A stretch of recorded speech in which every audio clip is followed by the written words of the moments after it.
ओम शांति। 12 नवंबर 2024 की साकार मुरली से होमवर्क। आज की मुरली से हम लक्ष्य लेंगे भविष्य में शहजादा बनने के लिए अर्थात विजय माला में पिरोने लायक बनने के लिए निश्चय बुद्धि बन सतो प्रधान बनने का पुरुषार्थ करना है।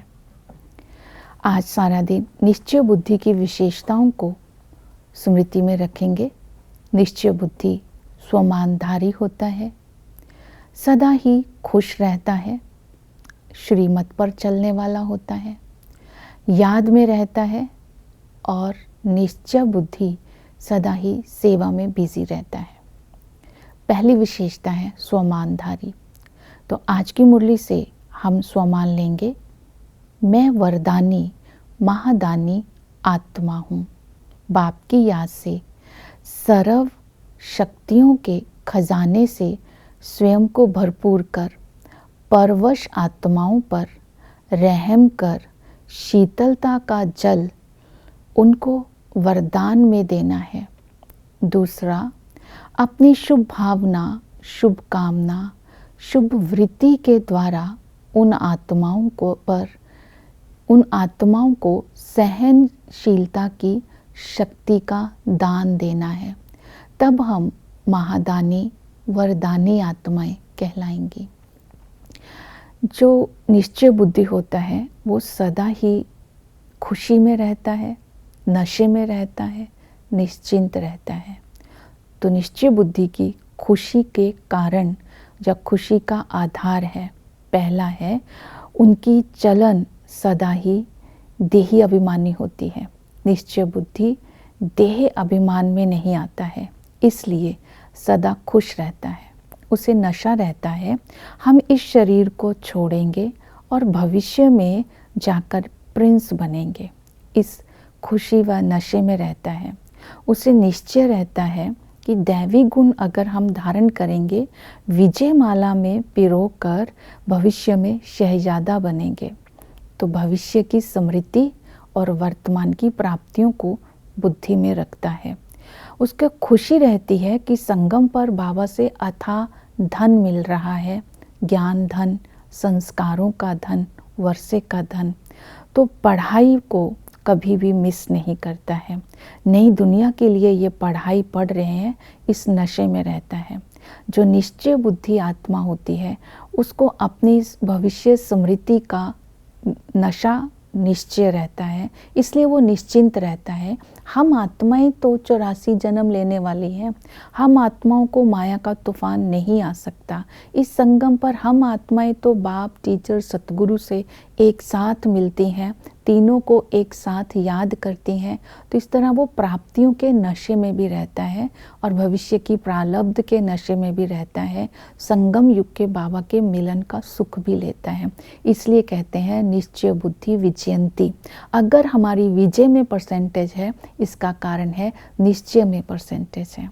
दूसरा है निश्चय बुद्धि की विशेषता कि वो सदा ही श्रीमत पर चलता है। तो आज की मुरली में श्रीमत है, दैवी गुण धारण करने हैं, अपने अंदर शुभ भावना, शुभ कामना, शुभ वृत्ति द्वारा सहनशीलता पहले स्वयं में धारण करनी है और सदा ही शीतलता के गुण को अपने अंदर धारण करना है। माया कभी गफलत ना कराए, इस बात पर अटेंशन देना है।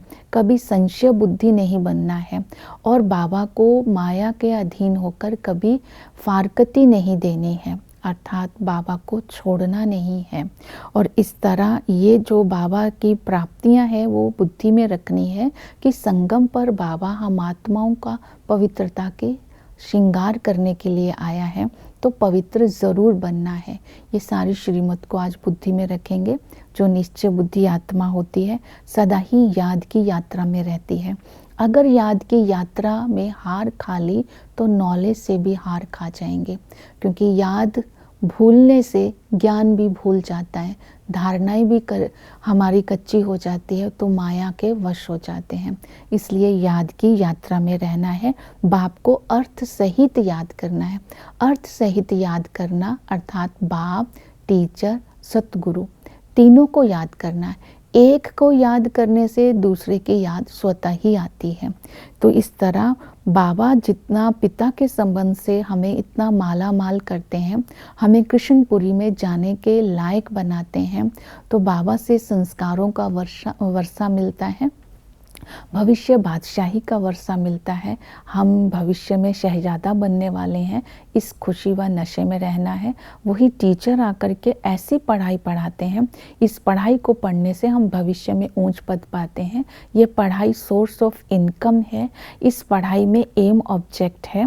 स्वयं भगवान पराए देश में आकर के हमें ये पढ़ाई पढ़ा रहे हैं, तो इसलिए पढ़ाई बहुत अच्छी रीति पढ़नी है। सतगुरु आकर के हमें दुखों से लिबरेट करते हैं, गाइड बन करके हमें सुख धाम और शांति धाम में ले जाते हैं। तो इसके लिए पवित्र ज़रूर बनना है। चक्र को भी बुद्धि में रखना है। हिस्ट्री ज्योग्राफी बाबा आकर के हमें समझाते हैं। आदि में लक्ष्मी नारायण का राज्य था, ये राज्य आधा कल्प चलता है। वहाँ नेचुरल ब्यूटी होती है, हर आत्मा सतो प्रधान होती है, वहाँ कोई प्रकार का दुख नहीं होता है, अथाह सुख होता है, अथाह धन होता है और संपूर्ण निर्विकारी होते हैं। मध्य में रावण का राज्य शुरू हो जाता है। रावण के अधीन होकर के मारा मारी लूट मार स्टार्ट हो जाती है, अज्ञान अंधेरे में आ जाते हैं पुनर्जन्म लेते लेते, तो ये रावण राज्य कहलाता है। अंत में बाप आकर के हमें रियलाइज़ कराते हैं कैसे तुम्हारी चढ़ती कला थी, आप कैसे शिवालय से आकर के वैशाल्य में आ जाते हैं। तो पराए देश में आकर के पवित्रता से हमारा श्रृंगार करके हमें फिर से शहजादा बनने की पढ़ाई पढ़ाते हैं, शिक्षा देते हैं, पुरुषार्थ कराते हैं। तो हमें सर्विस में बिजी रहना है, अपना और औरों का कल्याण करना है। परमात्मा सर्वव्यापी नहीं है। दूसरा बताना है चंडिका का मेला क्यों लगता है, ब्रह्मा विष्णु शंकर में क्या अंतर है, गीता का भगवान किसने दिया है, शिव और श्री कृष्ण में क्या अंतर है। ओम शांति।